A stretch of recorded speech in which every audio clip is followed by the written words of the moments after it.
ल भाइ साथीहरु मेरो चाहिँ आज पोर्चुगलको त्यो पहिलो मनको सेल आइरहेछ सेल कति आएछ म तपाईहरुलाई गरेर देखाउँछु है खोलेर नै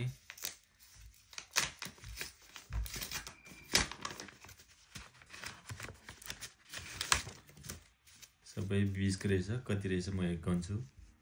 20 40 60 80 100 100 20 40 60 80 100 200 20 40 60 80 100 300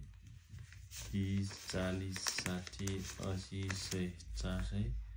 20 40 60 80 100 500 20 40 60 80 100 600 20 40 60 80 100 700 20 40 60 80 800 ल साथीहरु मलाई चाहिँ आज पहिलोचोटी पोर्चुगलमा आएर 800 स्यालेरी आएको छ है साथीहरु।